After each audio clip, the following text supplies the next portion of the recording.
Smith has consecutive wins against AFC opponents for the first time since he was a rookie in 2013. All right, Shay, I want to start with you here. Which quarterback has had the most impressive resurgence? I love a good comeback story.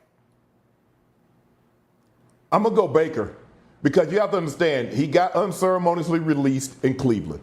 And then he went to that cesspool, which is Carolina, and he couldn't even make it there. Now, we understand he also had another layover. He ended up getting released from Carolina, and we know he wasn't going to stay because Matthew Stafford was at the Rams. So I got no problem with them moving on, even though he came in when Stafford was hurt. So I got no problem with them moving on because Stafford didn't win a Super Bowl. And then he goes to Tampa, and he's found a home. Good receivers, Evans and Godwin, nice running game, defense that plays really, really well. So for me, I'm going to go Baker, considering, there's always greater expectations when you're the #1 overall draft pick and you play the quarterback position. But for him to be dismissed from like 3 different teams in a matter of a year, and for him to refine himself and to be doing what he's doing, I like Baker Mayfield. Jeff Saturday? Listen, I appreciate Baker Mayfield.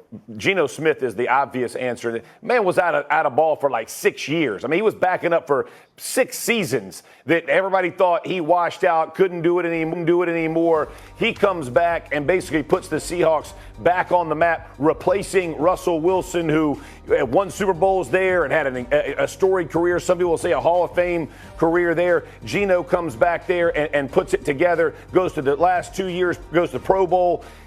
Got him to 2-0 again this year. This kid has had a resurgence like none other, and much respect for what he's battled. Because when I think about what Mayfield walked into, the Tampa Bay Buccaneers were a good team. They had a good defense, a good run game, 2 really good receivers. They were set up to win. I think not only did Geno Smith have to get into Seattle where it was real wish-washy. Now he's got a new head coach, all those things. He has stabilized that football team. I got to go Geno Smith, the tip of the cap to this man.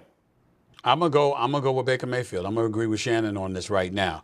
3rd in TD passes in terms of his rankings. His rankings since joining the Bucs at the start of last season. 3rd in TD passes, only behind Dak Prescott and Jordan Love. 8th in passing yards. 9th, tied for 9th with 11 wins. All right, and his passer rating is ranked in the top 10 as well. I'm looking at that. I'm looking at his performance thus far this season against the blitz. He's completed 80% of his passes. I'm looking at what we're seeing from the Buccaneers, and I'm gonna go with Baker Mayfield on this. Saturday, you forget now, when Geno went to Seattle, he did have DK Metcalf. He did have Tyler Lockett. So it wasn't like Seattle was devoid of skill position players, because they had some also. But I just think the fact of the matter is, think about it. You're in Cleveland, and it's like, you know what? Even without knowing, we good. We're gonna go get Deshaun Watson. Move on from you. I think then he goes to Carolina. How you not make it in Carolina though? Speaking of Carolina, Jeff, I want to come to you on this. We were asking earlier, obviously, about the Bryce Young news, right? Getting benched for Andy Dalton. Yeah.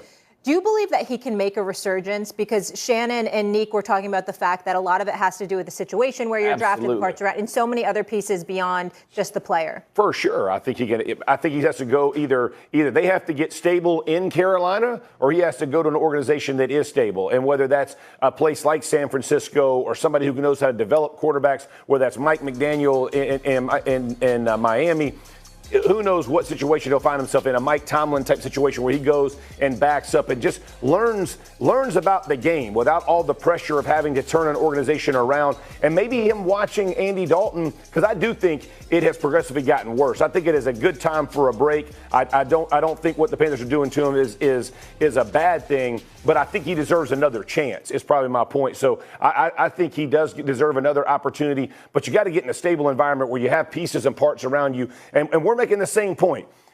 Geno Smith had talent around him. Baker Mayfield had talent around him. Sam Darnold now has talent around him, right? I mean, you look at these guys who are rising to the top, and it's not because they're devoid of talent and they got an S on their chest. It's because everybody around them is good as well, and they're part of a team as instead of being the team. Yeah. I think that's the difference for what Bryce Young needs.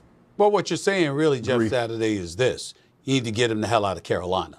Let's just call it what it is. That's what needs to happen. Dave Tepper took over in 2018. This is the 7th season there as owner for the Carolina Panthers. They've had 7 different head coaches. That's insane. 7 different head coaches. That makes no sense. Crazy. Ron Rivera, interim Perry Fuel, Matt Rule, then an interim Steve Wilkes, then Frank Reich, then interim Chris Tabor, and now Dave Canales. I mean, No, 7 different head point. coaches You're in right. 7 There's, seasons. there's no I mean, stability. He's got to get out of Carolina because I think that the team, knowing how bad this situation is with ownership, you don't have a savior at quarterback. You have to develop him. And how can you develop somebody in that situation? Yeah, ownership's been questionable. Also, ownership questionable in Cleveland. Still to come, Shefty brought the drip to last night's game, but who wore it better, him or Jason Kelsey?